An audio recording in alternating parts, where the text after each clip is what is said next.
wọ́n ní ẹni tó burú ó mọ̀ ó kàn wẹ́ ẹni tí ó sọ fún ni. Ṣé ẹ rí lórí ọ̀rọ̀ mo fẹ́ fẹ́yàn màá sọ bí tí wàhálà wà fún yín. Mo dẹ̀ máa ń like láti rọ. If my being raw is not okay by you, you can leave my page. Òótọ́ ọ̀rọ̀ ti délẹ̀ ká sọ fúnra wa. Ìwọ tó fẹ́ lọ bá pásítọ̀ wípé kan bẹ gbàdúrà sí yálà ọkùnrin tàbóbìnrin, ẹ máa rí wípé ọ̀pọ̀lọpọ̀ gbà bóyá bíi 90%, 80-90% ó lè là wá fúnra wa. The few percentage tó kù ló jẹ́ wípé torí pé wọ́n bí wa sínú ẹ̀ pé kí pásítọ̀ bá mi yẹ̀ wò, bọ́n ṣe máa ń bá mọ́mí àti dádì yẹ̀ wò nìyẹn. Ẹ jẹ́ kí n fún wa lẹ́yọ kan. Tí n bá fẹ́ dán pásítọ̀ wò ń sìn, kí n mú orúkọ lẹ́pa lọ síbẹ̀ ẹni tó gbẹgbẹ̀ngbẹ̀rẹ̀kẹ́, kí ni ẹ jẹ́ bá mi praise ọmọ gidi ni, ó máa ń ṣe dáadáa, tó bá fẹ́ kí mọ̀ sí mi ó máa ń kúnlẹ̀, gbogbo àwọn relative mi and everything. Ìdílé tí pásítọ̀ yẹn bá ti ní bọ̀dà Rótìmí Jésù Olúwa wa tó ní ọ̀nà wà bẹ́ẹ̀, mo ti mọ̀ pé lórí burúkú èèyàn ni. Torí kò sí bí mo ṣe máa gbé gbẹ̀ngbẹ̀rẹ̀kẹ́ yẹn wọnú ilé. Ṣé ẹ̀dọ́ náà màá wá gbé sínú ilé, màá fi dírẹ́sì lé mi nílé fọwọ́ kàn. Mo béèrè ni o, mo fẹ́ fi ṣe illustration kan fún wa lẹ́ni ni o. Lẹ́pa gbẹ̀ngbẹ̀rẹ̀kẹ́, pásítọ̀ sọ fún mi pé mo máa fẹ́ ọ̀nà dá tí mi ní wò tá tí mi ní yálè, ẹ sọ fún mi. Màá wá dá wàhálà sí láì fún màá fi dírẹ́sì lé màá wá dá wàhálà sí agbadaru obìnrin bẹ́ẹ̀ tí mo dẹ̀ mọ̀ pé bó ṣe rí gbẹ̀ngbẹ̀rẹ̀kẹ́ yẹn taste àwọn kan ni kí wọ́n tó rí èèyàn bẹ́ẹ̀ yẹn wọ́n ti. So in the first place, what exactly, who are you yourself? Do you know yourself? Do you know what you want part time? Because ṣe rọrọ relationship àti kínní, we go for things that will be appreciated by people outside. Okay, ẹ máa ní pé káwọn èèyàn rí girlfriend mi, ọ̀kan rí ìyàwó mi kan ní tọ́lé bàbá kìnnìkan ọ̀kan ọlọ́kọ ẹ̀ kan ní tall dark and handsome, ó ní 10 pack, ó ní 12 pack, ó ṣe kìnnìkan 12 pack yẹn ni ó fi lu tiẹ̀ bàjẹ́. So ó lè làwa náà ta ló ń bá wọn pásọ̀ pé bá ń praise ṣáà mọ nǹkan tá a fẹ́ ni. Ẹni tó jẹ́ graduate first degree second degree even PhD holder tó ń rọra manage jẹ́jẹ́, ó ti ask her out, ó ti ẹ̀rí ti ẹ̀rù, ó kàn fi ń pa ṣáyó péjọ tí abẹ́ bá yún ẹ tó gbé ara ẹ ṣe báyìí pé kò sáré pèpè Dékọ́lá mo máa ṣe ráìsì wá jẹ ráìsì àbí. Nígbà tó wá ṣe tán, ẹni tó wá lówó ẹni kí náà ń pè ẹni tó wá lówó tó ní mọ́tò tó ń ṣiṣẹ́ ní telecommunication company wá dé after 6 or 7 months tí ẹni tí ò lówó lọ́wọ́ ti mú ẹ happy. Orúkọ ẹni tó wá lówó yẹn ló wá mú lọ sọ́dọ̀ pásọ̀. Kí ló fẹ́ kí pásọ̀ jọ sọ fún wọn náà? Ó lè ní gbogbo. What am I saying in essence? Tó bá yẹ pé torí pé bíbá sùn ló ṣe fẹ́ lọ fún ọkùnrin tàbí obìnrin, mo fi títóbi Elédùmarè ṣẹlẹ́rìí fún yín lẹ́nu. Ṣé o rí tán bá tiẹ̀ mọ́nu lé pé torí bíbá sùn ló ṣe fẹ́ ṣe tán bá tiẹ̀ mọ́nu láàrin ọjọ́ mẹ́ta, nígbà asọkùnrin jẹ́ mọ̀ pé olómi ló máa ń rẹ̀, nígbà tí taste ẹnu ẹ bá bẹ̀rẹ̀ sí ní change, ní tó ti ṣẹlẹ̀ sí mi rí ni. Torí wọ́n ní bí òde ló máa ń ṣaláṣọ tuntun. Ìjọ tóbìnrin kọ́kọ́ máa já mi lójú December 31st to January 1st ló bọ́ sí. Àṣé nígbà tó yá nǹkan kan tí ẹ̀yin ọkùnrin tẹ experience tí mo fẹ́ sọ ẹ já mi tí n bá parọ́, tí wà ló release tí nǹkan kan ò ní jáde mọ́. Ààrẹ kan máa ṣe jìbà nígbà tí ilẹ̀ fi máa mọ́ làwọn ń kà á, ṣe báyìí àti ṣọwọ́ mẹ́fà. I'm telling you, tó bá yẹ pé torí ẹni láàrin ọjọ́ mẹ́ta kò gbúdọ̀ pọ̀sẹ̀ kan títí a fi bàjẹ́. So if you want to choose, if the person is not your friend, tell lè sọ anything fúnra yín, omi ti tán lámúwèsẹ́. I'm telling you true life story. Bishop Andrew, ẹ jẹ́ n sọ kó lè yé wa. I'm telling you the truth. Ṣùgbọ́n ẹni tó jẹ́ wípé ọ̀rẹ́ ni even nǹkan tẹ́ ẹ̀ bá tí ì make and sing, because tábàlà lọ́mbà pastor ní ọjọ́ ọ̀la tán sọ pé ẹ máa lówó lọ́wọ́ ni. Who told you that it is only money lọ́jọ́ ọ̀la fi ń da? Tó bá jọjọ la níṣẹ́ bí Gates máa divorce ṣé àwọn Elon Musk àbí àwọn olówó tí wọ́n máa divorce ẹ jọ̀ọ́ nítorí Ọlọ́run ẹ jẹ́ ká serious sórí nǹkan tá à ń sọ yìí. Ìwọ àti ìyàwó lè play ludo, ìwọ àti girlfriend ẹ lè play ludo, ẹ lè ṣe kìnnìkan dídó náà ní kọ́lọ́ọ̀dẹ̀ ṣàánú àwọn ọkùnrin ẹ̀yin obìnrin kò tiẹ̀ ràn wá lọ́wọ́. I am telling you the truth, ó ti débi tá a máa bára wa sọ̀tọ̀rọ̀. If you open reels on Facebook, mo ti send you message yìí lórí Facebook táwọn ènìyàn àdó tí má jẹ́ kí wọ́n block ẹ o. Mo ní kí ló dé, mo ní Facebook ṣe lórí Facebook ó sìn ẹ lọ wo táwọn ọmọ obìnrin wa ń kó síta. Ìní àwa wọ G-string tán, G-string yẹn wá ha lójú ara, gbogbo awẹ́ iwájú yẹn lẹ máa rí báyìí. Wọ́n tún wá kórun síwájú yẹn wá dàbí irùngbọ̀n wèrè láwọn ọmọ olórí burúkú rádaràdà yìí. How can you help men to become what our fathers, how they appreciated our women? Ẹ jẹ́ ká bára wa sọ̀tọ̀rọ̀. Ó wá ṣe tán lẹ́yìn ìgbà tó ti kókò sórí social media tán. Ó wá lòun lọ bá pastor. Pastor gan mi lélẹ̀ ṣe okay ó lọ sí church nsìn. Pastor ṣí TikTok lánàá Saturday. Ó rí gbogbo cleavage ẹ̀, ó rí gbogbo òdì ẹ̀ níta. Ó wá débẹ̀, ó wá sọ wípé kí pastor kan bẹ́ẹ̀ pray. Ṣé pastor sọ pé pastor wọn fẹ́ bẹ̀bẹ̀ wọn fẹ́ socket. Pastor yẹn máa sọ fún ẹ wípé kò sọ náà bẹ́ẹ̀ pé lọ ní sùúrù náà torí òun náà fẹ́ bá ẹ sùn. Ẹ jáde tí bá parọ́ náà. Then what about the seed we are sowing in the lives of our children, of our boys today? You people are not realizing this is a true life story. When I was a teacher, I know what those boys were going through with what you ladies are posting on social media up and down. So when it comes to rock and pray for marriage, and then issues of marriages will become worse because in time of baba ńlá wa àti ìyá ńlá wa fi pamọ́ tó níyì tó pé tí àwọn dáàdì bá ti close in the ṣe ń gbà yín wọ́n ń bọ̀ létà ní gbogbo ẹ̀ ló wà lórí ẹ̀rọ ayélujára kí ló dé tán wọ́n ń bọ̀ lé. Elédùmarè ràn wá lọ́wọ́. When we are ready for this discussion, we will come back to it. Lefty Flint, ẹ jẹ́ kí n sáré gbé yín sókè ṣé network yín wà pa. Ẹ̀yin obìnrin tẹ́ wà nílé tẹ́ jẹ́ fàjámbé kìkìní ẹ jọ̀ọ́ nítorí Ọlọ́run ẹ máa bá wa báwọn obìnrin wa sọ̀rọ̀. Okay. Yeah. Yes sir. Yes sir. I was on I Need You Girls Live. And I think most Samuel was there as well. When I was there, he was saying that Canada but I kept asking him, baby. Now the woman that now came up that said that Mama and party you said already that this woman raised 8 children. She got more. Ben. Church was the agency. Abi, most never get me. We were there. So chasing the budget one year. I was aware. Imagine. This that I was like, you guys always say it. There was other soldier, Baba Soja, Ben.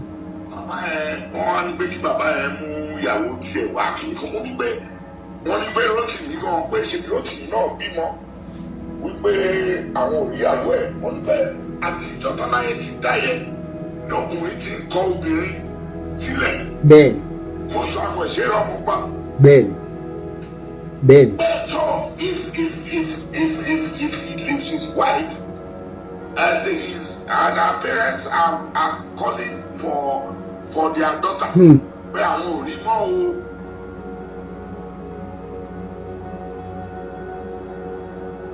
So they now dropped me. They dropped me because I was angry. Like wọ́n fẹ́ gbọ́tọ̀ bẹ́ẹ̀ ni. Àgbàlagbà lẹ́yìn obìnrin ìlàjẹ 8 children that have not died, none of them have died. You're now saying that she's a witch.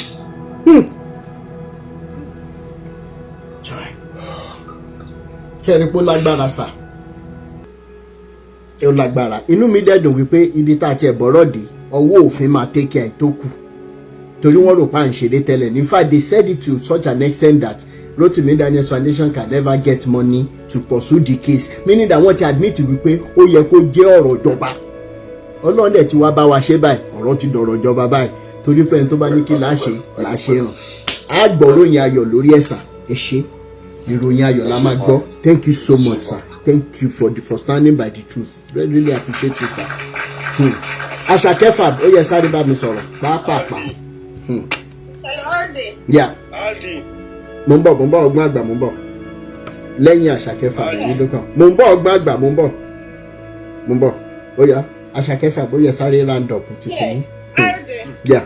Ọjọ́ wo ni mo lọ sórí platform Baba Gilga yẹn náà wọ́n tẹ̀ jẹ́ kí n sọ̀rọ̀ jìnnà wọ́n ti já mi bọ́ mo béèrè pé first kátẹ̀ kọ́kọ́ bẹ̀rẹ̀ because wọ́n ti ní oníṣẹ̀ṣe ni mo sọ fún Baba Gilga mo ní Bíbélì sọ pé kẹ́ ẹ wádìí ohun gbogbo dájúdájú kẹ́ ẹ délé tó jẹ́ òtítọ́ ọbẹ̀ Bible yìí ló sọ bẹ́ẹ̀ mo ní kọ́ fún wa ní evidence pé oníṣẹ̀ṣe ni Rotimi kò lè mú evidence kò sọ kí ló fẹ́ wọ́n ṣáà attack wọ́n èèyàn kan wà bẹ́ẹ̀ tó wọ́n attack nínú wọn ó ti yàn wọ́n ní kí ni foundation okay kátẹ́ dábàá fẹ́ kátẹ́ sọ̀rọ̀ lọ́bẹ̀ what is the foundation of Christianity as what's the kí lorúkọ ẹ Christianity ìgbésókè faith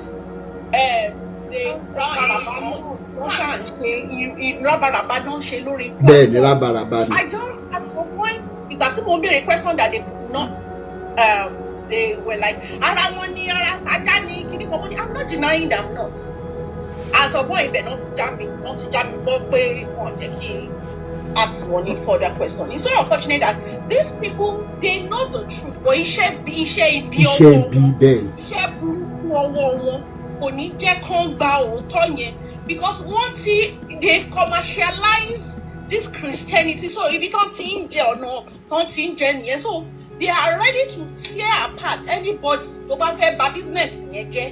That is what Ayeni Gilga is doing on this platform. You can imagine a man like that láì ṣobìnrin tó wá ń ṣẹnu lórí platform platform ó dẹ̀ pé rẹ̀ ní pastor ó yẹ ká tag àwọn ọmọ ọ̀dọ́ ẹ̀ kán rí bí pastor wọn ṣe ń ṣẹlẹ́yà lórí platform platform tó ń bú èébú láì ṣọmọdé láì ṣọmọ 20-25 years old. àti ẹ̀wà morúkọ church ẹ̀ ká máa tag wọn. At least it should be around late 40s or 50s there. Go to 60, that I'm sure. We are age bracket. The age bracket, you know, I don't mama ju boss la wa ni. To wan ṣẹlẹ́yà lórí àtijẹ àtimu. Ayeni Gilga. Oh, to me, lè gbà mí, ò lè gbà mí, mi ò lè pè é ní uncle because tí ẹ lè jẹ́ class àwọn uncle. Ta ló lọ We will sure be age bracket. Bẹ́ẹ̀ni. Ayeni Gilga mo ṣì ṣiṣẹ́ lọ́wọ́ obìnrin ní mí olórí burúkú yìí máa wà lórí online láti for 24 hours máa rí ìran tọ́lọ́hún òfin hàn ìran tí ó pa wọ́n ọ̀rọ̀ ayé ara yín gan tí rí ayé ọmọ yín tí rí ìran sí àwọn agbọ́wà labroad ní gbogbo yín máa ń rí àtàwọn olè àwọn ẹni ẹlẹ́ni tó ń ṣiṣẹ́ nínú oòrùn nínú òjò tó ń ṣiṣẹ́ olórí burúkú Ayeni Gilga lọ kọ́ iṣẹ́. Àwọn kan ti sọ lórí YouTube páwọn tiẹ̀ fẹ́ sanwó iṣẹ́ àṣàkẹ́fà. Àwọn kan ti sọ wípé àwọn máa sanwó kíkọ́ṣẹ́. It's not too late Ayeni Gilga àtàwọn tó kù tó so wọ́n jì tí gbogbo yín wà lórí platform tẹ́ ń sórí burúkú kiri ní táwọn èèyàn ti ṣiṣẹ́ ìní máa wà ní online ní hours tó yẹ kẹ́ ẹ ti lọ máa ṣe oríire kẹ́ ẹ contribute sọ́rọ̀ ajé Nàìjíríà olórí burúkú yín lọ ra gbogbo plot ilẹ̀ gbogbo ilẹ̀ tó yẹ kán fi ṣe farm tó yẹ kán fi dá industry tí gbogbo lórí burúkú yín tẹ̀ ń pè lórí òkè tẹ̀ ń pè ní ilẹ̀ àánú ilẹ̀ wèrè kí gbogbo yín kí gbogbo yín kẹ́ bẹ̀rẹ̀ sí ní lọ wá iṣẹ́ ṣe kápẹ́ńtà wà lẹ́nu sọ pé Ayeni Gilga ó ti lé ìtìjú ilẹ̀ ti ṣú àti padà sí school kò bọ̀ ó lè kọ́kọ́ iṣẹ́ kápẹ́ńtà mẹkáníìkì wà bẹ́ẹ̀ electrician lọ́kọ̀ àáfàá díẹ̀ má bọ́dà ẹ̀yin olórí burúkú èèyàn òfò yìí tó ṣe pé ẹ kàn ń mú gbogbo àwọn ayẹyẹ ní there was a video I also sent to you on Rotimi èèyàn kan challenge mf àbí ṣe Deeper Life. Bẹ́ẹ̀ni lady yẹn bẹ́ẹ̀ni. ẹni ẹ bèrè question pé at least ní pé àwọn 15 ọba GO Deeper Life bẹ̀rẹ̀ church ní pé kí ni church kí ni Deeper Life what are Deeper Life plans for those 15 people because those people are already older parents now. They are not more wow. Ṣé gbọ́ response tí bàbá Kúmúyì fẹ́ nìyẹn. ti ẹ̀ kọ́kọ́ bóyá is the moderator of the program wọ́n kọ́kọ́ ṣe bí pé òun ò gbọ́ ìwọ tó wà níwájú wọn kọ́kọ́ ṣe bí pé òun ò gbọ́ àwa tó ṣe pé we are online tá à ń gbọ́ at the other side àwa gbọ́ ìwọ tó ṣe pé you are the moderator tó moderate program ó wá ṣe pé ẹgbẹ́ kiri microphone sẹ́nu kó òun gbọ́ dáadáa before wọ́n wá gbọ́ tí kúkú yìí sọ pé ọlọ́run á tẹ́kì ẹ̀ ọlọ́run á tẹ́kì and so these men wọ́n ti torí àwọn they are so wicked. They are so wicked. Ọlọ́run tí ò tẹ́kì ẹ̀ kú mú yìí. So àwọn 15 tẹ́jọ bẹ̀rẹ̀ church lọ́lọ́run á wá tẹ́kì ẹ̀ wọn ìwọ́n tẹ́kì ààrẹ àtàwọn owó church. O ti invest owó, o ti ra property, o ti acquire oríṣiríṣi ẹ̀ ti sọ̀rọ̀ ayé lọ́wọ́. Bó ṣe bí ìyàwó kan ṣe ń bọ́lẹ̀ lẹ́nu lòun mú kan lọ́la. Ọlọ́run yìí máa kú sùúrù. Lágbára ìgbàlódé wọn. God will make a public show of gbogbo àwọn tó ti mú àwọn èèyàn ní ẹrú tó ti mú wọn sí tó ti fọ́ àti gbogbo pension ní ọdún pension tí gbogbo yìí ti gbà gbogbo tẹ́tí ẹ ti pa àwọn èèyàn lẹ́kọ̀ọ́ lọ jìnnà for more than 30, 40, 50 years. Iṣan ara tó bí ara yìí tó kó yìí máa bá yín jà. Àṣẹ Èdùmàrè o. Àṣẹ Ìgbà ní pé àjọmọdọ́mọ yìí kò ní wọ́n ní tó ṣe wọ́n máa ṣe òṣì wọ́n máa rí ọmọ sunkún alẹ́ lágbára Ọlọ́run. Wọ́n ti bá yáwọn èèyàn jẹ́ jìnnà ju Nàìjíríà. Jẹ́ kí Jésù dé Nàìjíríà lẹ́nu kó di president Nàìjíríà àwọn olórí burúkú pásítọ̀ yìí wọn ò ní jẹ́ kó ríṣẹ́ kankan. Wọn ò lè jẹ́ kó ṣe bẹ́ẹ̀ ni. Wọ́n ò ní jẹ́ kó rí achievement kankan ṣe. Báwo pásítọ̀ olórí burúkú yìí? Wọ́n lágbára Ọlọ́run sẹ́ àdísẹ́. Ọlọ́run á jẹ̀yẹ gbogbo ní. Láti ìran kẹwàá yìí. Lọ́lọ́run àkọ́kọ́ ní ara àti Ọlọ́run àkọ́kọ́ àti ní gbogbo yín lára. Ní agbára Ọlọ́run. Nítorí kọ́ sáwọn àwọn Nàìjíríà tó ń go through lẹ́nu. Gbogbo àwọn ọmọ yín máa jẹ ìyá ẹ̀. Àṣẹ Èdùmàrè. Gbogbo àwọn ọmọ yín máa jẹ ìyá ẹ̀. Gbogbo ẹ̀yà Adébóyè ìjà ẹ̀fẹ́ gbogbo yín ti yẹ. Yẹ ọ́. Àwọn ọmọ yín wọ́n máa jẹ ìyá ẹ̀. Wọ́n máa jẹ ìkorò lágbára Èdùmàrè. Àṣẹ. Thank you so much. Mo ń bọ̀ sà, mo ń bọ̀, mo ń ṣe ní ṣísẹ̀ntẹ̀lé ni. Ọgbọ́n àgbà ẹ jẹ́ kí n sáré gbé yín sókè. Ẹ jẹ́ kí ọgbọ́n àgbà sáré sọ̀rọ̀ finance papi. Ẹ ṣe jáde adìyẹ ẹ̀kalẹ̀. Ẹ̀kalẹ̀. Ẹ rí gbogbo ọ̀rọ̀ tí a kàn ń sọ látàárọ̀ ẹ̀ náà, inú mi dùn gidigidi sí gbogbo àmà lẹ́yìn. Mo fẹ́ ẹsẹ̀ rí mo tẹ̀ wo bóṣù wọ́kọ̀ tó ní pé ní òun ọ̀nàdọ̀ ló yá ọ̀rọ̀ àṣírí tí mi rẹ̀ máa tó tú ní ọ̀tẹ̀ mi bá tiẹ̀ wà lálẹ́.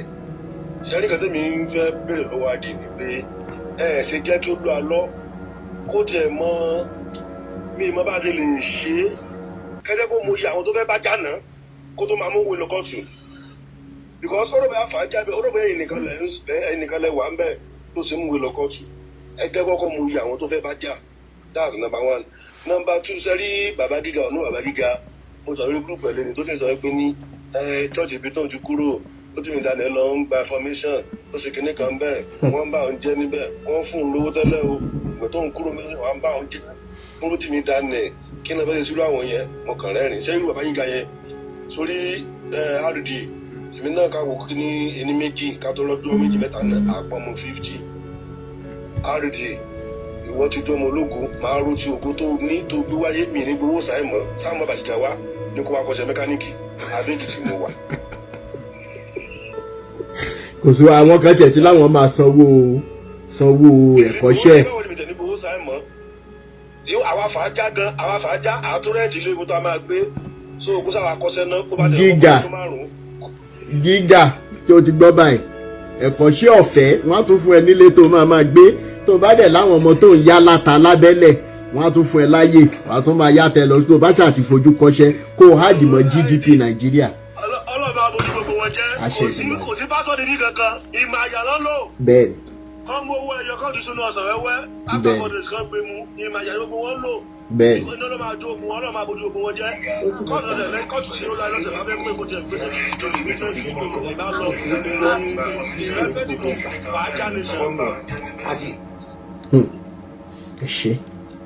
ẹ ṣé bàbá mi ò ní wá yín tì finance papi ó yẹ sáré gbóhùn sókè sá. mo ń bọ̀ wá fún mi láyọ̀. This is actually my first time of coming up. Okay. Yeah, that was one day that I was okay. I was sending message, bring me up, but I don't join. But more understand. Well done, Auntie. You are doing a great job. Sure, Baba. You are doing a great job. For a long time, people like us, we have seen this thing. There's a post on my Facebook page, 2017, we were posting here. It's still there till today. When I wrote a scathing write-up against these so-called men of God. Well, I don't see them as men of God anyway. They are God of men. Everybody knows that they are God of men. Èmi gẹ́gẹ́ bí ẹnìkan ọjọ́ tí máa gòkè tí máa sọ àwọn àṣírí kan bọ̀ àṣírí kan fẹ́ wá sọ lálẹ́ èmi ní àwọn encounter tí mo dẹ̀ máa gbé orúkọ tí mo dẹ̀ máa máa bá wọn fà já ìjọ tí bá ti rẹ́dí èmi ti fi I've left them. Let me even start aráàlú mi tó sọ̀rọ̀ sí Amalekiti máa anyway. Okay. Gilgal ò lè kọ́ṣẹ́ mọ́ o. It's not only Gilgal. Gbogbo wọn ò lè ṣiṣẹ́ ọwọ́ mọ́. Ipò ti bọ́. Ó ti bọ́. Kẹ́rìkìní wọ́n ti fi bà mentality. I mean, they don't want to impart the values of hard work into the young ones anymore. Nígbà tí ó dín di church leader tó jẹ́ pé church ló máa bọ́ ẹ lóúnjẹ, church ló máa fọ aráṣọ fún ẹ, church ló máa ra bàtà fún ẹ, church ló máa ra mọ́tò fún ẹ, church ló máa rẹ. So kí lè fẹ́ káwọn ọmọ ẹ ṣiṣẹ́ fún? You're already telling them that this is the shortest way to live an easy life. And that is why if you go on TikTok, on Facebook, boy yẹn ò tí lè ju 9 or 10 lórí òkè bóyá òkè Èkó yìí ni wọ́n ní bọ́ yẹn wà táwọn ọmọ àwọn àgbàlagbà ló ń kúnlẹ̀ níwájú bọ́ yìí tó sọ pé bàbá wòlíì ọmọ ọdún 9 ọmọ ọdún 10 ó ti di bàbá wòlíì ẹ ti bà láìfù bọ́ yẹn jẹ́ láti kékeré. Àwọn ẹgbẹ́ ẹ̀ ní China àwọn ẹgbẹ́ ẹ̀ ní kíní wọ́n ṣe research wọ́n design robotic ní ẹ̀yìn pé ní bàbá wòlíì kò ní future. And this is what this Ayeni Giga, I think he sent me a friend request about 2 weeks ago, which I declined. I was surprised on TikTok. This man, program I'm not sure it's live. All of them, they were coming after you. Wrote to me, Daniel. Àwọn táwọn gba Jésù, àwọn táwọn gbé nǹkan táwọn gbé lọ́wọ́ àwọn gbọ́dọ̀ dákẹ́. Woman kan wà tó ti ẹ̀ńtà ti sọ pé kán fi Rótìmí lé àwọn nílò ẹ̀ gbọ́dọ̀ fi sílẹ̀. Ìkan ní irú they just so if it was live, I would have told them pé energy tẹ́ ń lò tẹ́lẹ̀ fi bá Rótìmí jà. Ẹ̀yin tẹ́lẹ̀ ní ìgboyà. Tẹ́ bá ní ìgboyà ẹ confront àwọn aṣíwájú ní àwọn bàbá tó bà nǹkan jẹ́. Bẹ́ẹ̀ni.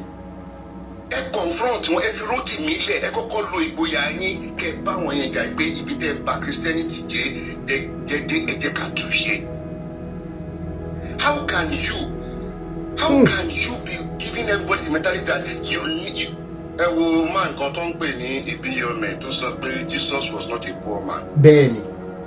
Can you imagine somebody who calls himself a leader in the body of Christ when Jesus himself said, I became poor so that you can be rich. And now you are saying Jesus was not. And he even said Jesus hates poor people.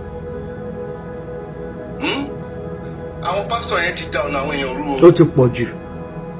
Experience kékeré kan tí máa ṣọ́ tó ti ń ṣe experience kékeré kan tí I'm no longer in my 50s. I've crossed to my 60s so mi ò ṣọmọ kékeré. Bẹ́ẹ̀ni. But long time ago mo fẹ́ fẹ́ ọmọ kan ìgbà yẹn mo ń ṣiṣẹ́ lẹ́kìtì. Oh my, I like Arawa. I think I was in my late 20s or probably my early 30s. When they record all of his other, he start for me, Rimo. Kilo de. Rimo. Later, mo marry. I was one of the senior special assistant to a governor in Ekiti. So when I was serving as a political appointee, I saw her. She came to do probably her second degree near Exu. We're not bimo. Lágbájá kí ló dé ó kàn déédéé disband torí nígbà tá à ń fẹ́ra ńgbà yẹn kò sí phone there was nothing. Bẹ́ẹ̀ni. Ó ní serious ló máa sọ pé mo ṣe lè wà láyé ó lóun ní believe. Mo ní kí ló dé. Ó ní ìgbà náà pé ìgbà yẹn ìwọ nìkan ó lásìmà ó ní kinní kan ó ní òun á lọ sọ fún mọ́mí wa lọ bá ń gbàdúrà sí ìwé sọ pé ẹlẹ́mìí kúkúrú ni ọ̀tá tèmi. Ṣé ń gbọ́ o? Òlì yẹn sọ fún pé ẹlẹ́mìí kúkúrú lọ̀tá tèmi ó nítorí ẹ̀ ní màmá ò ṣe sọ pé kò ń wá ọkọ mi. Ó ní okay. And then as at the time tó fi ń sọ̀rọ̀ yẹn I was already 40, I think I was 43. Or 43 or 45. So, fine. So I served my political appointment. I came back to Lagos in 2016. Go Facebook, Hey! When you wait, sorry, what happened? When you found sharing it, kilo share. Complain putting for never all over the loss hospital. When you could survive more, could hospital your money to people. Money really? We shall sympathize with you. Of course. Life 2016. So recently, about 2 years ago, one year it showed him. Show him marry again. He go the match single mother now. Why you talking? Go the mother and control your ma. Only you share when you're killing. Only my what you want to like on to film. But no matter when you get back, mom see on log back. Do I see? Mom see to say, what is electron the money? What people you want? Could see electric from be. Yeah, you are I want to be by here. When you go see what my bed to look back, you are also pay 11 kukuru that when you say more like when you must go to pay up for socializing here, my man is that was you. What is the Guguni? Money Lambert, our people you for you want money to buy here to my fair, cozy go to my fellow metal. Ben. Money to marry a bottle like a tolon fair, money also along a big got to fair, column bag, money mark bad pastor in more. You, Jenny, the back of the teacher, and want me what the way you want my video life everyone is solution. No, no. How to wait for. Tell me about play life video life every one if you're long one in no way. You don't look bad, then you could need solution. Go to back with you, Jenny. So, luckily, along there, ọmọ yẹn lọ fẹ́ máa ní ọmọ yẹn sí kò sí wòlíì kankan tó sọ fún pé kó lọ fẹ́ òkú fúnra ó lè sí ọlọ́run dẹ̀ ṣe bàbá yẹn ló rán ọmọ yẹn lọ sí school sí i. So now ṣe rí fáwọn táwọn gba Bible gbọ́ I'm a journalist I have read the Bible over and over. Rotimi ẹ bá mi sọ fún kíkà tó bá wà bí àtàwọn pásítọ̀ pé àwọn kọ̀ọ̀kan wà ní Bible tí mi ò lè gbà tọ́lọ̀ máa fi dé. Àwọn kọ̀ọ̀kan wà tí mi ò ní gbà tí mi ò dẹ̀ ní believe ẹ jẹ́ kí n fún yín ní one instance. Wọ́n dẹ̀ lọ fi ṣe assignment èyí tó bá láyà tó lè explain ẹ̀ kó padà wá síbi kó wá explain ẹ̀ fún wa. I read the Bible ọkọ̀ Noah. According to Bible, the measurement of that ark was 300 cubit length, 50 cubit wide, and 30 cubits high. Baba consider volume, length, breadth, and height. Then 50 cubits over here, and you can convert a metric measurement. 300 cubits by metric measurement will be 137 meters. Inú ẹ̀ náà kó erin sí o. Bẹ́ẹ̀ni o, ní fífẹ̀ about 23 meters. Then ní gíga, ẹ wá wo àwọn ẹran ẹ̀jẹ̀ kí n máa sọ sẹ́ni the largest animal tó wà láyé ló dẹ̀ wà nígbà Bible. Wọ́n ń pe ẹranko yẹn it's a marine animal. Siphonomore. It's bigger than the whale. Length ẹranko yẹn was 45 meters. Wọ́n save yẹn náà. Bóyá wọ́n so àwọn yẹn mọ́. Ní Ọlọ́run mo gbé inú àánú wọn ní lákọ̀ọ́lábo. Oríṣi wéèlì tó wà láyé yìí ó lé ní 20 gbogbo ẹ̀ wà ní Ark. Tó yẹ yín àwọn òjòlá python 10 meters. Àgbọ̀nrín. Òjòlá species python tó wà ní ayé yìí ó lé ní. At least at total T. Bẹ́ẹ̀ni. Okay, ẹ jẹ́ kí n tẹ̀wá summarize. Wọ́n ní gbogbo ẹranko tó wà láyé lákọlábo, all the animals, all the insects. Are you aware that there are 7,000 species of mammals, 32,900 species of fishes, 12,000 species of birds? Reptiles over 12,000. Now, kòkòrò tó wà láyé, according to encyclopedia, according to research, according to what we are made to believe, over 1 million species. Ṣé ẹ mọ̀ wípé nínú biology sà ṣé mọ̀ pé a máa bẹ̀rẹ̀ láti kingdom wá sí phylum kingdom phylum classes order family genus ká tó wá dé species o. I need over 8 million, about 9 million species of animals do exist on Earth. You know, and more good. You know, no one in Noah's Ark.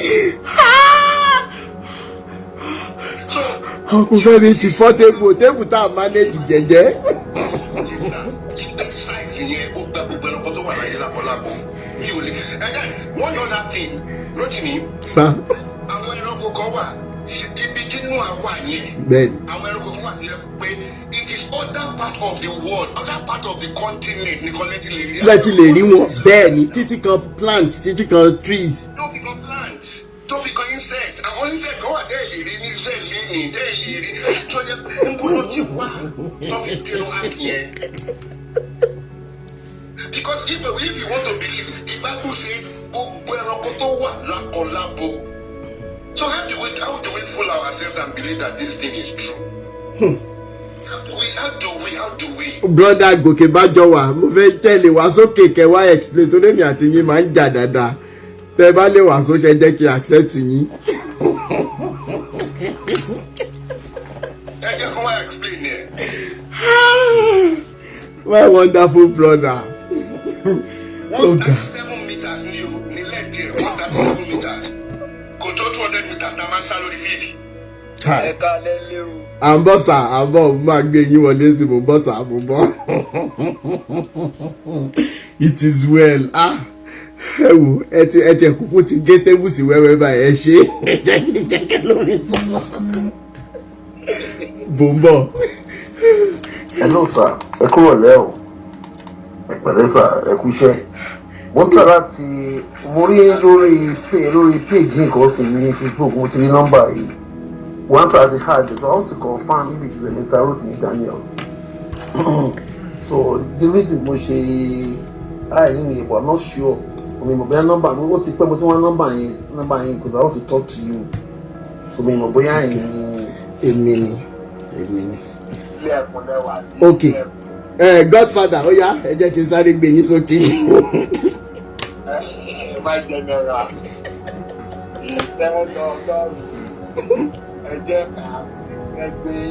Bẹ́ẹ̀ni. Káwa balẹ̀ dáadé ògo, ìfẹ́ sí bàbá, ìfẹ́ sí ọmọ, ìfẹ́ sí pàjápàmì, ìfẹ́ lélẹ́ wà wá. Bẹ́ẹ̀ni ìfẹ́ ni.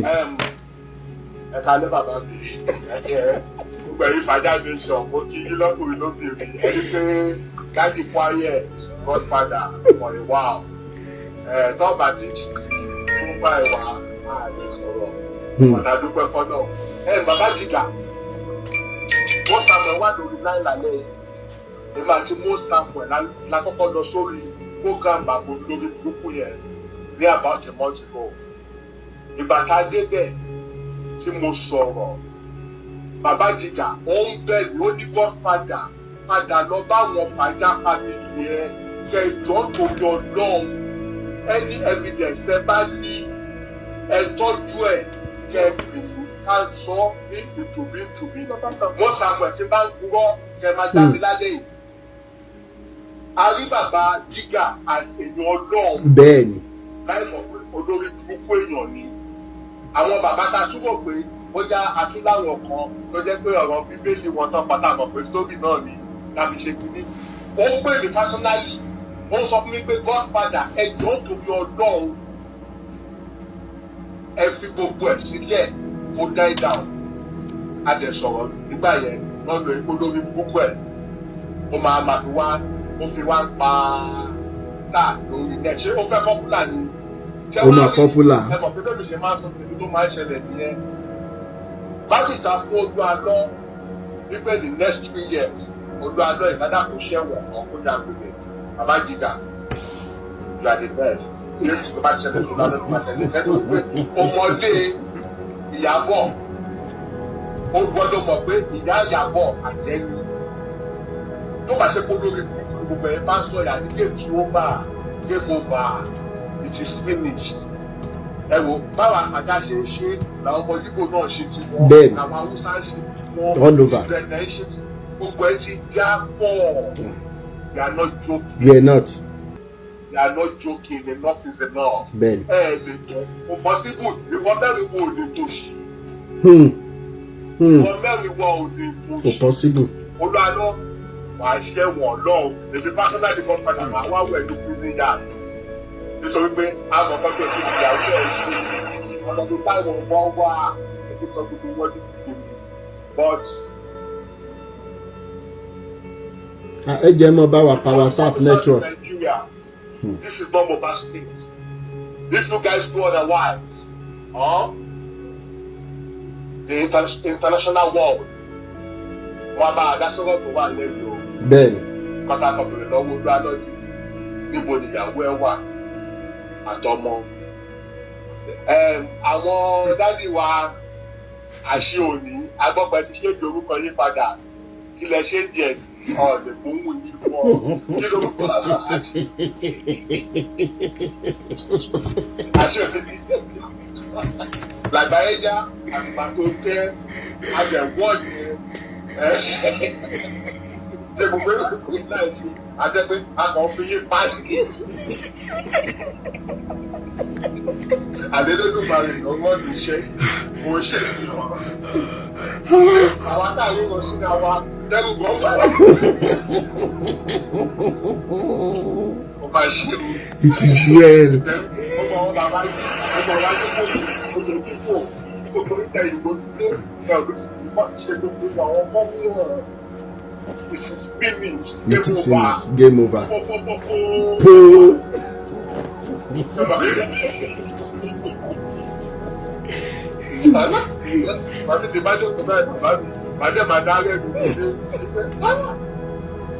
What a cast. What a cast. It is well done. Ìyá Ìyàbọ̀, ìyá arúgbó yẹn pẹ̀lú ìtara tí ìyá yẹn ń kí táwọn kan yìí ń jáde tọ́jà ìsọ̀rọ̀ gbogbo nǹkan tí ìyá yẹn go through lédi ìwọ̀njú ìwọ̀njú to be 10 generations ló máa rí. Àṣẹ Èdùmàrè. Àwọn èèyàn sọ pé nǹkan tí bàbá bá ṣe nípa mo ò lè jẹ́ inú ẹ̀. Ẹ jẹ́ fún ilé ìgbà fún wa bàbá Adégbóyè ẹni Adégbóyè jẹ́ ọ̀sán kíkọ́. Eyín máa kan àwọn ọmọ. Ọ̀sán lẹ́wà kan ayé àdúgbò wẹ́ẹ̀dù àwa ó wá wù lẹ́mọ̀ kó tó sọ ẹ bá wù ló máa wù padà kíkan ló máa wù. Kíkan yẹn náà ni bẹ́ẹ̀ ni. O lè mú lóṣù. Bẹ́ẹ̀ ni. Ọ̀hún ni gbogbo àwọn ọmọ àwọn jí òyìnbó. Bàbá mi àwọn gbogbo wọ́n ètò sọ̀rọ̀ nípa bàbẹ́ tó jẹ́ jíò. Ex-pope máa ẹ wo mo busy lórí ọ̀rọ̀ relocation mi kò mo ti kọ́ sílẹ̀ bẹ́ẹ̀ ṣe rán mi létí máa bá chat. Òṣèré bàbá ẹ̀ ló máa kọ́ gbogbo ibi tó ajọ́ mi. Ó máa kọ́ gbogbo ẹ̀ jẹ́ ẹgbẹ́ lẹ́gbẹ̀ẹ́ ẹ̀yin bíbú yìí lọ́dún náà. Ibẹ̀ ni. Kíkà ó máa ṣe ẹ̀wọ̀n tó bá ṣẹ̀wọ̀n ó máa já obìnrin 3 years lápò ẹ̀. Ìdájọ́ tó dá lọ́ba gbàdúrà náà máa gbà torí pé ó ń pè wá ní pé àwọn ọmọ èṣù àwọn ọmọ tí wọn ò bímọ àwọn obìnrin wa àwọn ọ̀yá wa ó pè wọ́n pé torí wọ́n ní pé ọ̀ọ́ni ọkọ nílé ọjọ́ single mother ẹ̀ á mọ̀ pé gbogbo wa single mother single father single everything àríyáwó àdìpọ̀. Ohun tó sọ nìyẹn ohun tí wọ́n ló sọ nìyẹn bẹ́ẹ̀ ni. Àwọn ẹ̀ka èèyàn bàbá mi ẹ̀ máa dé tó ṣe bàbá mi.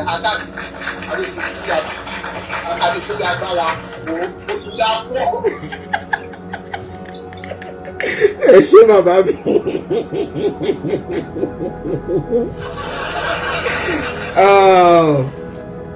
Bishop Andrew ṣe bá jẹ́ kí Praise Gòkè bá jọ wà sáré sọ̀rọ̀ náà sódẹ̀ máa lè ánsá wọn papọ̀ torí Bible làwọn ó yá Praise Gòkè bá jọ ẹ bá mi sọ̀rọ̀. Ìwọ kọ́ ló dá mi ìwọ kọ́ ló bí mi ẹ̀jẹ̀ gbúdọ̀ kọ́kọ́ kọrin fún wa náà ó yẹ bá mi on mute Godfather bàbá mi ní wáyé tì. Praise Gòkè bá jọ àṣẹ wà ń bẹ̀ ẹ bá mi on mute ṣe wà ń bẹ̀. Oh my network. Okay, I think gbọ́ báyìí. Ṣé ti gbọ́ mi báyìí? Bẹ́ẹ̀ni. Okay, now ẹ jẹ́ kí n kọ́kọ́ ẹ̀jẹ̀ nǹkan kan bẹ̀rẹ̀ báyìí ṣe rí bẹ́ẹ̀ ṣe ń wò mí èmi ò láìkì èébú omi rẹ̀ láìkì èébú tí bá ti rẹ̀ sí gbọ́ èébú àti èpè lórí fúgàmù yìí bẹ́ẹ̀ ṣe máa ń ṣe ara jáde ní màmá lọ. ó yá sọ̀rọ̀ ṣé pé. so mo máa ń láìkí láti wà analytical ṣe gẹ́ nǹkan tí mo sọ so I'm going to break down my points and ask certain critical questions. Okay. So ẹ jẹ́ kọ́kọ́ bẹ̀rẹ̀ lórí gbogbo topic then discuss lẹ́ẹ̀kan gbà tí mo wọlé ẹ sọ̀rọ̀ ń pa àwọn Noah's Ark àti àwọn errors tó wà nínú story yẹn bó ṣe rí nínú Bible. Now ṣe rí bẹ́ẹ̀ ṣe wo mi ò kí n tọ́ra mi. I have known for a long time that everything to one in the Bible cannot be correct.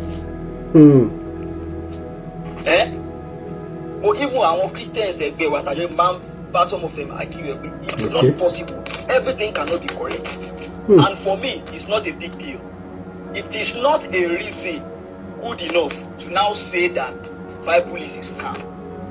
Even though gbogbo tó wà bẹ́ẹ̀ kò ló correct, there are certain inconsistencies and certain inaccuracies.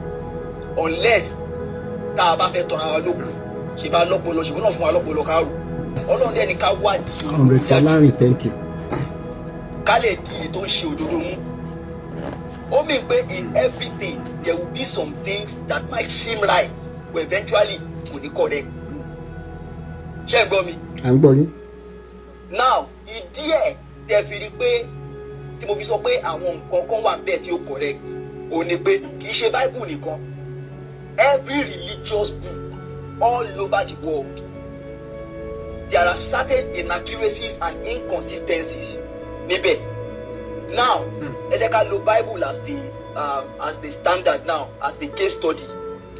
The reason why the Bible has certain inaccuracies and inconsistencies, nípa date ni o, events ni o, àti stories. The reason is because sharing inspiration. Holy Spirit of God ló inspire àwọn tó kọ Bible kì í ṣe pé wọ́n sọ kalẹ̀ látọ̀run. Ṣé tí mo sọ yé yìí? Mo ń gbọ́. Now tí Holy Spirit tó bá inspire èèyàn láti kọ nǹkan kan ó lè fún èèyàn mẹ́ta or èèyàn méjì ní inspiration lórí the same thing. Nígbà tó bá máa kọ nǹkan tó máa kọ sílẹ̀ ó máa yàtọ̀ síra wọn.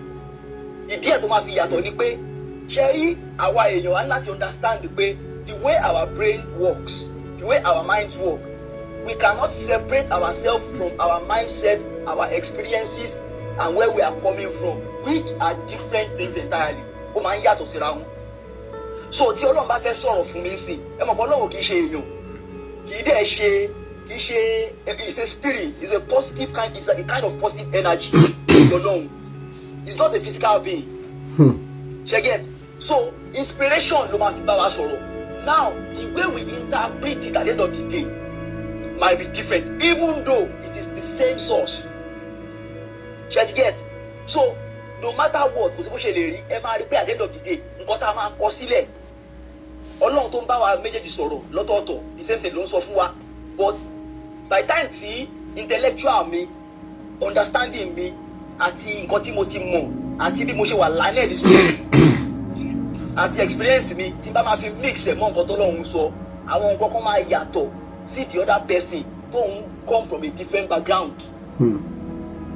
That is the reason why you see that there are certain inconsistencies in the Bible. Even in recent times àwọn scientists wọ́n ti ń àwọn research tí wọ́n ṣe these days there are so many things tí wọ́n ti ń find out tí wọ́n ti ń rí pé tọ́wọ́n bá padà sínú Bible àwọn orí kódà pé àwọn tí Bible sọ nígbà kan báyìí ó sọ in a way tó jẹ́ kódà bíi pé kò yé wọn kò náà wọ́n ti rí pé kódà bí mo tó sọ ilé kódà bí ó correct just the same way tí à ń rí àwọn nǹkan mi tá à ń sọ pé báwo lè ṣe lè kó sí irú Noah's Ark yẹn sí báyìí àmì kò make sense now àwọn nǹkan kan wà dọ̀ bẹ́ẹ̀ báwo lẹ ṣe máa sọ pé gbogbo ẹranko tó wà ní gbogbo àgbáyé ẹ wo location bíi ti kí ni ẹ wà ẹ wo àwọn ẹranko tó yẹ pé location wọn wọ́n yàtọ̀ pátápátá síbi tí event yẹn wà ṣẹ́gẹ̀t níbo lẹ ẹranko ẹ fẹ́ gbà débẹ̀ and then a lot of other things ta tún lè sọ láti fi disprove dispute fact yẹn So the same way ta ṣe ń rí pé àwọn nǹkan kan wà tí ó correct is the same way táwọn kan ṣe ìsàtọ́dẹ̀ rí pé àwọn nǹkan kan wà tí Bible sọ̀tọ́ rí pé kìíní ìbàdàn bódà kó correct lóòótọ́, especially about certain locations tí Bible sọ̀rọ̀ nípa àwọn nǹkan kan, nípa rivers kan, nípa mountains kan, nípa nǹkan kan, orúkọ tó ń jẹ́ ń gbà yẹn ó lè yàtọ̀ sí sìn, but wọ́n research wọ́n dẹ̀ rí pé bódà pé àwọn nǹkan kan wà tó correct lóòótọ́ bẹ́ẹ̀. Now ẹ̀dẹ́ka kúrò lórí yẹn. Ṣé ti get point mi lórí ibi tí mo sọ yẹn. Ẹ mo fẹ́ kẹ́ land ní ká tó wá. Okay, now ìyẹn number 1. Number 2 ni pé lórí movement yìí ẹ bá ń sọ nǹkan kan mo fẹ́ get it clearly pé àwọn èèyàn tó wà ń bí tọ́dẹ̀ ń gbọ́ nǹkan tá à ń sọ yìí pé àwọn náà ní the same mindset pẹ̀lú yín. Ṣé mo pé ọ̀rọ̀ yìí èmi àti yín ti jọ sọ lórí fóònù lórí WhatsApp bẹ́ẹ̀ mo fẹ́ sọ èmi sáré. Okay. Now ó ní pé ẹ sọ pé Jesus is a scam and the Bible is a scam. Abi? Bẹ́ẹ̀ni. All right. Now, I want all your people that are with you there listening to me now to follow me closely. Now, I want to ask certain questions. Do you know that in the Christian body and every other religious bodies that are also a scam like Christianity, do you know that we have millions of people across the world that are top achievers in all fields, academic new, IT new, medical fields new, in business new, billionaire businessmen, presidents of the world, top politicians, people who have achieved a lot, and they are not children, they are old people, advanced in age, top professors. In fact, even the president, I know some professors personally, to just pay medical personnel. So what is your question about that, sir? They pray, they are pastors. Okay. Check it. Okay. And they are very sound. They are very wealthy. Okay. They go see they are comfortable in life. I'm not talking about Nigerians alone. I'm also talking about people who have lived all their lives outside of Nigeria. At America, at UK, at Australia. Check it. People who are learned. Tí wọ́n tó pé ìwé tó ń kà àtọwọ́ tó ní èmi àti yín àní àti ẹ̀gbọ́n ohun ẹ̀ àsùnmọ́ pé ìbéèrè yẹ. Tó bá ní kán wá jókòó kán wá sọ̀rọ̀ àtọ́ ẹni tó ń sọ̀rọ̀ bí tó ti ń sọ̀rọ̀. So kí ni point tẹ fẹ́ mú jáde báyìí ká lè tètè kúrò lórí bíbá? Mo ń bọ̀ finance papi mo ń bọ̀ mo fẹ́ kí wọ́n land gbogbo àmà lẹ́yìn àǹfààní láti contribute. Oh yeah. Follow me. Do you know that this category of people that I'm talking about, do you know that they also believe in Jesus? They are part of the Christians that you people call stupid. Part of the Christianity that you say is a scam. This caliber of people also believe in it. They also worship Jesus. They also pray to God. Oh yeah, ẹ jẹ́ kí n wá sáré sọ nǹkan kan torí time. Hold on. Do you know that Donald Trump also prayed in the name of Jesus? Who is Donald Trump? Ṣé kìí ṣe èèyàn ni? Ṣé èèyàn sì ni? Ṣé èèyàn ni? Is that why he's Mo successful? ń bọ̀ finance papi. Ṣé èèyàn ni Trump, èèyàn ni gbogbo àwọn tá à ń dárúkọ yìí? Ṣé èèyàn ni wọ́n? Ó yá round up question yìí so that Agba contribute. Now the question I want to ask is this: can you boldly sit down and really comfortably say that these people I have mentioned in this category across all religions, can you really sit down and say that people like this can also be stupid? Good question. Can you confidently say that? Good question. Ẹ jẹ́ kí n gbé wá from the academic level tẹ́ ti bẹ̀rẹ̀. In our elementary stage nínú introductory technology káṣẹ̀ tó wá wọ science class ní SS1 mo fẹ́ mú wá láti bẹ̀ torí àwọn tí ò ṣe sciences ní senior class. Okay. There was this very important topic tá a fi bẹ̀rẹ̀ tá a pè ní matter. Matter, okay. Okay, which we say it is the smallest particle of an element that cannot be. Ẹ máa rántí wípé John Dalton in 1808 he postulated 5 atomic theories of matter. Yeah. Okay. After the postulation, everybody accepted it, hook, line and sinker. Àti ẹ̀ máa ń kọ́ lórin gan. atoms can neither be created nor be destroyed. Is the smallest particle. They be when atoms react, they do so in simple multiple ratios and the rest. Yes. But do you remember the likes of Rutherford and some other people that said these 5 atomic theories of matter, let's put them to test? Okay. Please go Kebajawa. After the test, guess what happened? 4 out of those 5 atomic theories, tí gbogbo one run around, tí gbogbo ayé run around, enjoy, they were set aside as being lies because atoms could actually be broken down into proton, neutron, and electrons, which led to so many discoveries today. Yes. And they do not even react in simple multiple ratios when you consider big compounds. I don't want to go into the likes of hydrocarbons and everything. So if that were to be true about the life we are living now, the microphone, the mixer, everything that you can use to bring out your production in this thing came as a result of these discoveries. What now gave you the mindset that because a particular doctor, despite his discoveries, that because he is a doctor, is this, is that his postulations cannot be wrong when it comes to religion? The fact that, okay, in this same manner, we have a PhD holder in mathematics and kinetic whatever. Tebanati Babadeboye of Timothy Towotowo Daruko wọn lálẹ́ yìí. After all his PhD or professorship in mathematics, the same man came, Brother Goke, and said that anybody that is not paying tithe is not going to heaven, period. How can that his experience in the field of mathematics and kinetic energy or whatever, dynamics, whatever, how can he justify what he said about the death and resurrection of Jesus? So you are saying because they have achieved so much in a particular field, then that stamps this book and Jesus as being the truth.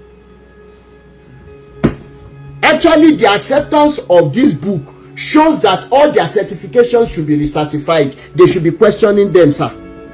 From that a professor will sit down and accept the stories in the Bible. Bishop Bishop Andres Brother Goke. Yes, I think of Barutimi. Looking everybody on the platform.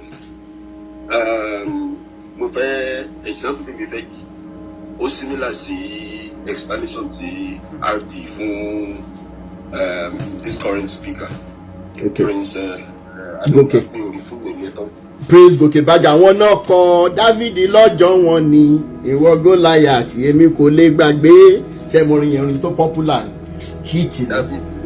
David yẹn kò tó bá dé Israel wọ́n mọ̀ pé David yẹn kò exist. That bàbá ńlá irọ́ tó jùlọ sóòótọ́ ni bọ̀bọ̀ síbi tí mo ti ń lọ nìyẹn. Okay. Now, I want to ask you a question. Are you a believer? Believer in what? In the word, in Jesus, Yahweh, all of them. The Bible. Yeah, I am. You are a believer. Yeah. Okay. Do you agree with me? Or do you agree with John when he wrote First John chapter 4, verse 1? What John is that? John, the book of John chapter 4, verse 1. I'm talking about John in the Bible. That says, test all spirits. To know which one is of God and which one is not of God. You agree with that chapter and verse? Of course now. You agree? Okay. Yes. So, if John was inspired by the Holy Spirit to write that, and there's no contradiction, this is a clear-cut statement that will test all spirits. Now, you have alluded to the fact that you are a believer. And I want, Yes. I'm an unbeliever, as you're looking at me. Even though I'm a bishop, I'm an ex-pastor. I've built a church. Okay. I've invested a lot into ministry where I abandoned everything. So I personally now want to test your spirit according to 4 verse 1. Now, the words of Jesus, according to the book of Mark, chapter 16, verse 15. Jesus himself said, and I quote, "These are the signs that will follow those that believe." And he listed 3 things. They shall cast out demons. They shall trample upon snakes. They will have power to pick up snakes. Even if they get bitten by snakes, it won't do them any harm. Even when they drink any poisonous thing, it will not harm them. Now that you have said that you are a believer and everybody heard you, there's an anaconda in the Brooklyn Zoo here in New York. Can you go there and pick up the anaconda to convince me, to let me know that you are a believer? Or if you cannot do that, I can just buy you 1 bottle of Sniper. Maybe half bottle. You can just drink half of the bottle. For me to know that you are a believer, because according to 1 John chapter 4 verse 1, it says test of spirits. Ẹnìkan ní Bishop Andrew ẹ bá wa sọ Yorùbá, mọ́mí Best Life fẹ́ wà liberated lálẹ́ oyè thank you. Ẹ bá wa sọ Yorùbá dáadáa kí àwọn tí ò gbọ́ Yorùbá kan lè wà liberated lálẹ́. Ó yá Prince Gòkè Bájọ àwọn béèrè question lọ́wọ́ yín. So mo ń gbọ́ ẹ ti sọ pé onígbàgbọ́ ni yín. Jésù ti sọ pé àwọn àlò tó máa tẹ̀lé àwọn onígbàgbọ́ rèé. Pé wọ́n ní agbára láti lé ẹ̀mí òkùnkùn jáde. Wọ́n ní agbára láti tẹ ejò mọ́lẹ̀. Àdéhùn ìgbésò gé wọn jẹ gan kò ní ṣe wọ́n ní jàǹbá. Tó tọ́ bá dẹ̀ mu májèlé àbọ̀ jẹ májèlé kò ní ṣe wọ́n ní nǹkan kan. Ṣé tẹ̀yìn bá jẹ májèlé bẹ́ẹ̀ ṣe wà kò ní ṣe yín ní nǹkan kan? Okay, now let me start from here. I can remember that you mentioned that you were a pastor and then you. No, don't talk about me. Just answer the question. Don't talk about me. Remove me from the question. I asked the question. Please. I have my.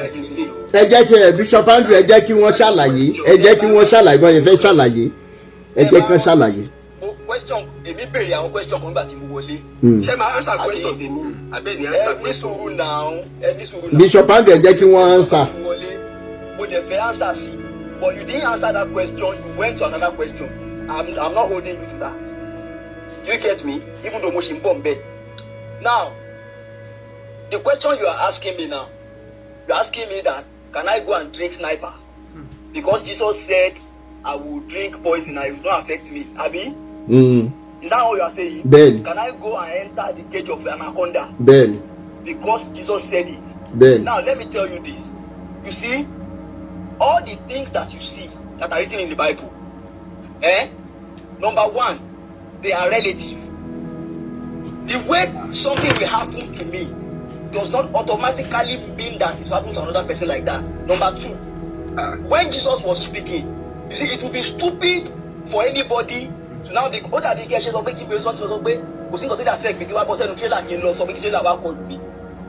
Jesus has said it. Would that not be stupid? Even Jesus himself, when the devil tempted him that he should jump from the top of the cliff and the angels will come and rescue him and you know his food let against the food. Did he do it? Was he not the Son of God? But wait. Yes, sir. I cannot do that just because let me just ask this man something. Okay, sir. Prince. Yes, sir. Let's forget about Sniper. You say you believe the Bible. Yes. And you believe that especially the New Testament, you believe they were inspired by God. Did you hear what I said when I first came in? You said that they might not be 100% accurate. I heard that. Yes. Yes. Okay, listen. Do you remember John 14:12? Let me quote it for you. Truly I say to you, whosoever believes in me will also do the works that I do, and even greater works than this I will do. Do you all know what Jesus did? You know what Jesus did? Ó lajú afọ́jú ó jí òkú dìde gbẹ̀gbẹ̀gbẹ̀. Ó jí òkú dìde, ó lajú afọ́jú, ó mú mú arọ dáadáa you because Jesus is in you and o gbé Jésù dání òkú mélòó ló ti jí. hello. No, because hello, I'm going. You had Jesus. Hello, mo ti gbọ́ báyìí. Okay. You had Jesus. You believe in him because he says whoever believes in me now. Arọ mélòó ni ìwọ ti mú lára dá òkú mélòó ló ti jí. Ìyẹn ló ń gbọ́ Andy, I wanted to say something before you called me. Mo ń gbọ́ program lórí there's a program kan ṣe lórí rédíò Adamimogo rédíò Olúalọ ní Ìdó. Wọ́n pe program yẹn ní Owó Àyà Mi. Owó Àyà Mi. Àwọn tó bá ní issues wọ́n bára wọn jà wọ́n ṣe there is one tó ṣẹlẹ̀ láìpẹ́ yìí ọmọ tó accuse grandma ìpè fún ní àjẹ́ igbó bá àwọn ọmọ jà àwọn ìbejì kan àwọn ọmọ yẹn wá ní problem wọ́n ń bì so àwọn ọmọ yẹn wá wà in serious trouble presenter yẹn ó wá ń béèrè nígbà tó wá ń pèèyàn pé ẹjọ́ abẹ ẹ̀yin tẹ́ bá ní mímọ̀ ẹ̀yin tẹ́ bá ní mímọ̀ ẹ̀yin tó lọ́n bá fún lágbára ẹ̀yin wòlíì kí ló dé ṣé bí Olúalọ ló ní station kí lẹ̀ ń béèrè lọ́wọ́ àwọn tó ní agbára tẹ́ ẹ sọ pé ẹ má wọrí bàbá wa tó ní station yóò wọ ọmọ ìsàn. Why? Now Bible said Jesus went about doing good. Ẹ̀yin wòlíì yìí, ẹ̀yin pastor yìí, ẹ challenge ara yín, ẹ kóra yín jọ, ẹ sọ pé ẹ jẹ́ ká bẹ̀rẹ̀ sí lọ láti hospital to hospital, láti títì to títì, àrùn tá a bá rí, ẹ jẹ́ ká lo Jésù tá a gbé dá. Ọ̀ntí tẹ́ ẹ bá ṣe àní bìlífù yín. Now let me come in there. Okay, sir. Let me come in there. You see, tí bá níwèé mi, I've always said this. They know me that I always say this. There are some things that are wrong with the Christian house, and we know it. Now, part of the things that are wrong is because you see, yes. I said a while ago you are saying. Yes, now maybe have you been told me? You get what I'm saying? Okay. I will not come and say because I'm a Christian. A lè bára wa wí ká máa bára wa sọ̀rọ̀ náà bàbá ní nǹkan tí ò ráì. Gbogbo nǹkan tí àwọn pásítọ̀ wa máa ń sọ tó ń kọ́ wa ń church láti kékeré ti ṣe bàdà ṣé ògbó ẹ̀lú correct ni. There are many things they tọ́ pé àwọn náà wọ́n understand ẹ̀ jù bẹ́ẹ̀ lọ later no find out pé àwọn kìíní náà bẹ̀ tó correct kò sí big deal bẹ́ẹ̀. Okay, ṣé church scam ni? Ṣé church scam ni? Don't take me away from what I'm. Ẹ jẹ́ kí wọ́n sọ̀rọ̀ tán mo fẹ́ béèrè nǹkan kan lọ́wọ́. Now you see ṣé gbogbo àwọn nǹkan tẹ́ ń béèrè yìí èmi máa ń sọ personally pé ẹ jọ can we all these our pastors and our GOs àwọn tó máa ń ṣe miracle tó máa ń advertise ẹ̀ tó máa ń flaunt miracles mo kọ bẹ́ẹ̀ can they please stop this thing and stop making it look like àwọn ló ń ṣe miracle yẹn. It is God that does all these things. Tẹ́ bá ti ń fún àwọn ní pressure pé gbogbo crusade gbogbo meeting is all about miracle. The day the miracle does not happen, we are going to challenge you. So sílẹ̀ dá ìjẹ́ common láti lẹ̀ pé Ọlọ́run ló ṣe kì í ṣàwa tọ́lọ́run bá ṣe fine tí ò bá ṣe beautiful. Ọlọ́run there are variables. Ẹni sùúrù. Brad Goke, Prince Goke, does the simple question lele, does the biblical God know the end of a thing, of everything from the beginning? Ẹ jọ̀ọ́ ẹni sùúrù pẹ̀lú ọ̀rẹ́ ilẹ̀ ń béèrè ìkan náà béèrè lọ́wọ́ síbi tí dáhùn tán yìí náà. Fẹ́ jẹ́ kẹ́ divert jù torí iṣẹ́ rí nǹkan tẹ́ gbé wá ń sìn lórí ọ̀rọ̀ authentication of the Bible. Ẹni sùúrù. Lórí ọ̀rọ̀ authentication of the Bible tẹ́ gbàgbọ́ là ń sọ ń sìn torí ẹ̀yin lẹ gbé wa wá báyìí pé torí àwọn big men kọ̀ọ̀kan pé wọ́n pé ṣàmọ̀ pé Jésù yìí àti Bible náà accept and everything even though we know so many people who don't even believe that God exists, any God exists, they are doing far better than àwọn tẹ́ dárúkọ yìí. Elon Musk does not go to church. Nǹkan tẹ́ sọ yìí Elon Musk does not go to church ẹ jẹ́ sọ fún yín. He was going to Africa and stop going to church. They have what they are. Gbogbo wọn ló ní nǹkan tí wọ́n forí balẹ̀ fún.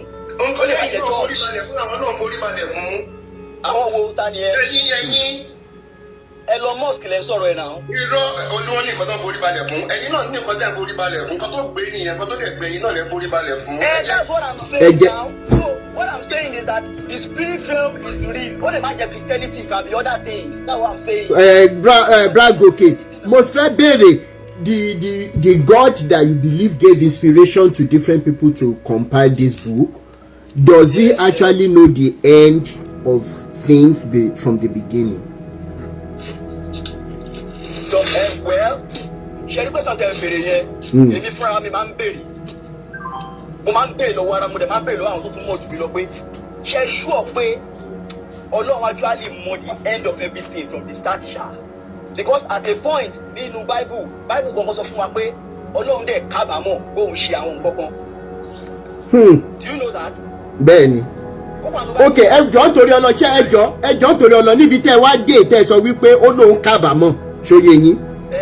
Ẹjọ́ ẹ jẹ́ kí n wá mú nǹkan kan jáde tẹ́ bá rántí Jeremiah chapter 18 sir mo fẹ́ sáré paraphrase tó ní pé kí Jeremiah dìde pé òun fẹ́ ràn lọ sí ilé pọ́tà kan pé tó bá débẹ̀ òun fẹ́ fi nǹkan kan hàn Jeremiah wá gbéra ó lo GPS ó ṣe ó mọ̀ ọ́ lọ sí ìlú yẹn ó wo pọ́tà bí pọ́tà ṣe ń ṣe gbà tó débẹ̀ níṣojú Jeremiah pọ́tà yẹn wá mọ ó ń lo àmọ̀ ó fi ń ṣe vẹ́sù kan níṣojú Jeremiah nígbà tí vẹ́sù yẹn rẹ́dì ó wá jábọ́ lọ́wọ́ amọ̀kòkò yẹn ṣùgbọ́n amọ̀kòkò yẹn torí wípé ó mọ ti fún tẹ̀dọ̀ amọ̀ wọn ló bẹ̀rẹ̀ sí ní tuntun kó gbé kó tún fi mọ another vessel nínú eléyìí tí arábìnrin tó kọ ṣe bí wọ́n lámọ̀ kòkò ayé ni o ṣe rántí orin yẹn olúwa mọ̀ mi wá mọ̀ mi bó o ṣe fẹ́.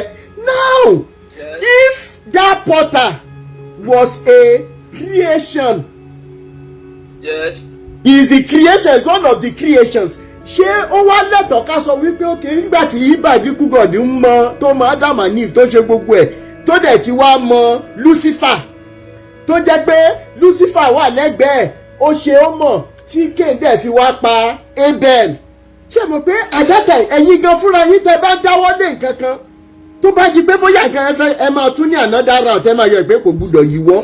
Now are we good to say that creation, who is that potter or who was that potter, ó mọ ẹ̀tọ́ ju creator lọ? No, you cannot say that now. Kọ́tí mo sọ ni pé. Èmi tún béèrè nítorí wípé obviously the biblical God from these stories ó ní agbára láti lè ṣe kíni láti lè sọ wípé kíni tí mo mọ ẹ̀ yóò mọ bá mi jà yóò mọ bá mi pò níbi tí mo wà yìí jẹ́ n tú palẹ̀ kí n tún mọ́ but kò ṣe but in the last at the later part of the Bible wọ́n ní wípé amọ̀kòkò tí Jeremiah lọ bá yẹn ìkòkò jábọ́ ó fọ́ ó dẹ̀ tún kú amọ̀ yẹn ó tún mọ́ ṣé ká wá sọ wípé amọ̀kòkò yẹn ó mọ ẹ̀tọ́ ju ẹni tó dá òun fún rẹ̀ lọ ni. You understand question here? Amọ̀kòkò. Is it possible now to say that amọ̀kòkò knows better than the biblical God?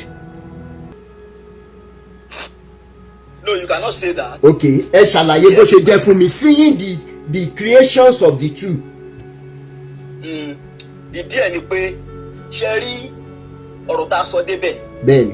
Òun ni pé kọ́tẹ́ ìbéèrè question yẹn ni pé ṣé nígbà tí Ọlọ́run dá ayé àti tó dá everything pé ṣó mọ the end from the beginning. Bẹ́ẹ̀ni. Bẹ́ẹ̀ni. Bẹ́ẹ̀ni. Mo dẹ̀ dá yín lóhùn mo sọ fún yín pé that same question èmi kan máa ń bí ara mi. Pé ṣé that is I don't know the answer to that.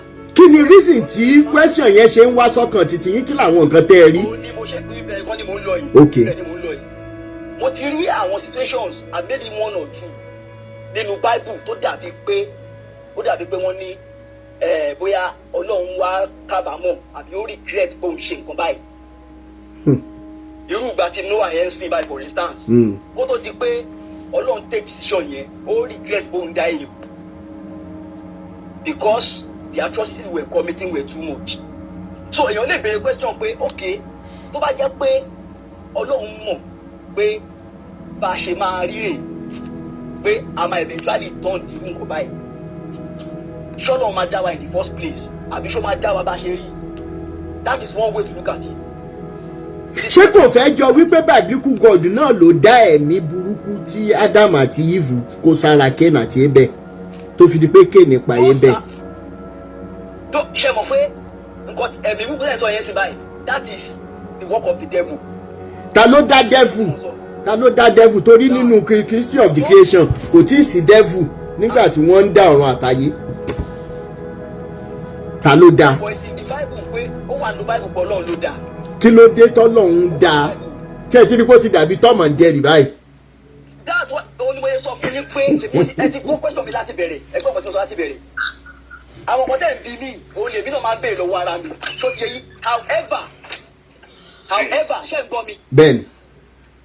All these things are not enough to come and say that the Bible is a scam, Jesus is a scam. That is what I will never agree with you. But gbogbo question ta ní ta fi sọ pé scam náà là ń béèrè lọ́wọ́ yín tẹ́yìn náà dẹ̀ lẹ́ ń béèrè yìí. Ẹ̀yin náà ò ní answer sí. And now, ó sọ fún pé the human factor that is there. Ó sọ fún pé Ọlọ́run ò sọ Bible látọ̀ òun. Okay, ẹ sọ nǹkan kan tẹ́lẹ̀ tó yà mí lẹ́nu. Ẹni wípé Ọlọ́run fún biblical God ẹ dúró sà. Ẹni sùn rẹ̀ dúró human factor. Ṣé ń gbọ́ nǹkan tí mo sọ? Bẹ́ẹ̀ni. Human factor tó wà ń bẹ̀ torí pé èèyàn ló kọ́ sílẹ̀ even though inspiration Ọlọ́run ni. So ibi tí wọ́n ti ń document yẹ ó ṣeé ṣe kí àwọn inconsistencies àti àwọn inaccuracies kan ó ti wà ń bẹ̀ àti imbalances torí pé èèyàn ló kọ́. Ok, ẹ dúró ná ṣe rí nǹkan ẹ mọ̀ yìí ẹ dúró ẹjọ ẹ má bínú Bragoke nínú Bible sà ẹni sùúrù Bragoke ẹ dúró ẹ sọ wípé the same God mo bọ́ sà ẹni the same God fún ó lè fún 2-3 different people ní inspiration láti kọ nǹkan kan àbí now nígbà tó sọ fún Saul ó ní lọ sí Amaleki lọ pa wọ́n run pẹ̀lú gbogbo nǹkan tó ń mí lọ pa gbogbo ẹ̀rún ṣùgbọ́n gbà tí Saul ò ṣe according to the instruction of the biblical God kí lẹ mọ̀ tí biblical God ṣe he took action to be able to stop anybody carrying out his instructions the way he doesn't want it. Okay, ó ti wá fún Matthew, Mark, Luke and John ní instruction kí wọ́n kọ nípa Jésù and everything wọ́n wá kọ different accounts. Kí ló dé tí biblical God ò take action tán dẹ̀ sì kọ́ sílẹ̀ bẹ̀ táwa Africans wá gbé sórí títí dè ní ilé ni. Same thing náà là ń sọ tí mo sọ fún yín sí ni pé èmi ń pè lọ́wọ́ yín pé kí lè rò ó fà á tó fi jẹ́ pé two pastors ọ̀tọ̀ọ̀tọ̀ wọ́n preach lórí the same message wọ́n lè mú the same Bible verse nígbà tí wọ́n bá máa sọ̀rọ̀ wọn rí i pé wọ́n máa sọ nǹkan tó yàtọ̀. n tó máa fà á ni wípé God tí wọ́n present tí wọ́n represent God of confusion ni kò sí yé ìjọsìn. not God the human factor ni mo sọ fún yín yẹn it does not change. Who is giving them inspiration? You don't want to touch on where their inspirations are coming from.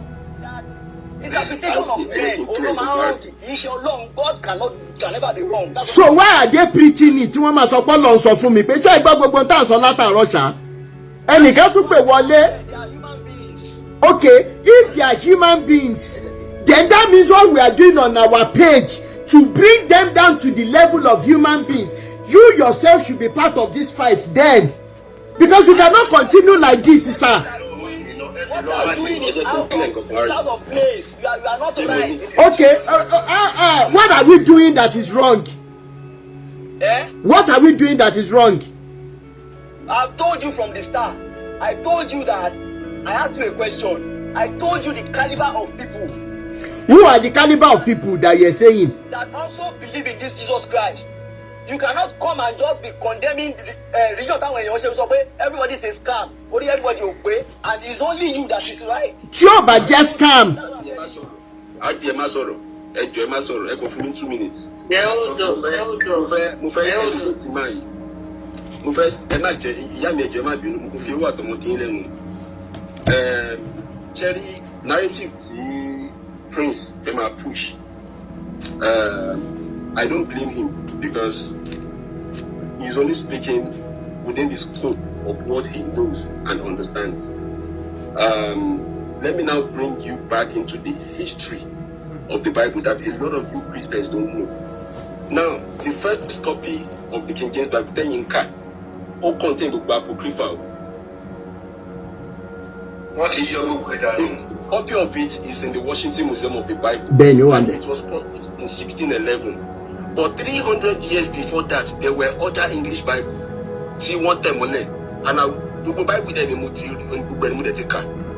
and I will start giving you examples with dates. I've read the first English Bible was published in 1382 by Wycliffe.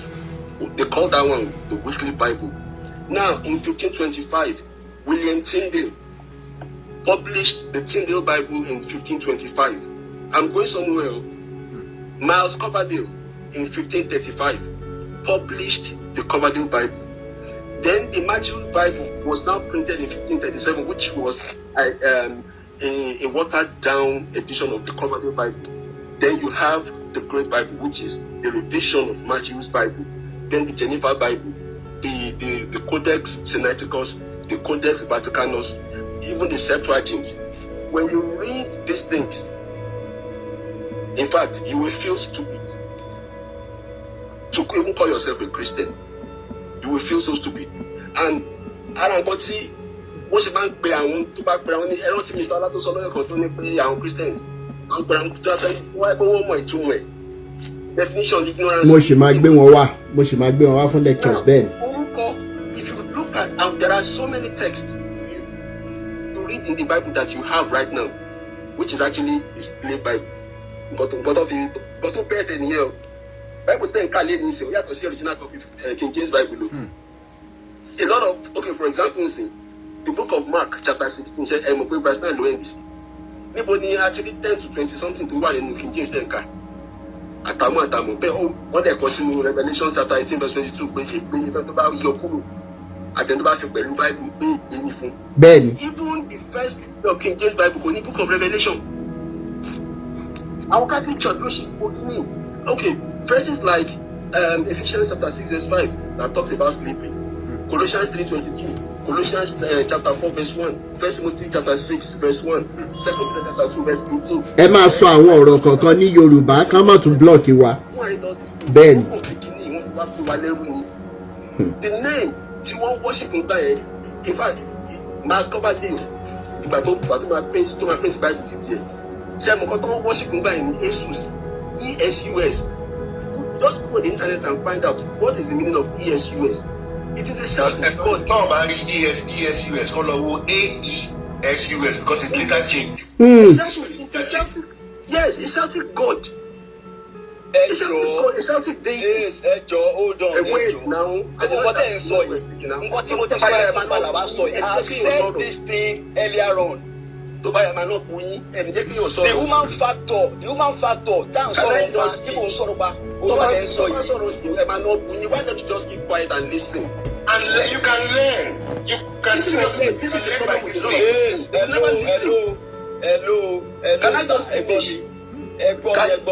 Can you just hold on? And you know any student now, don't interrupt me now. I'm hearing you.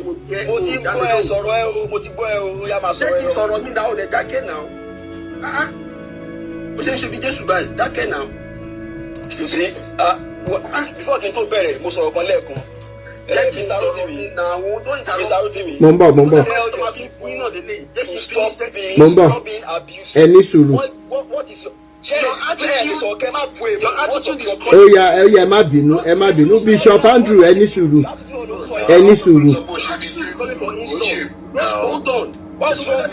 Ó yá ẹ má bínú ó dá. Ó yá ẹ má bínú. Will you shut up and stop? I don't like these kind of people.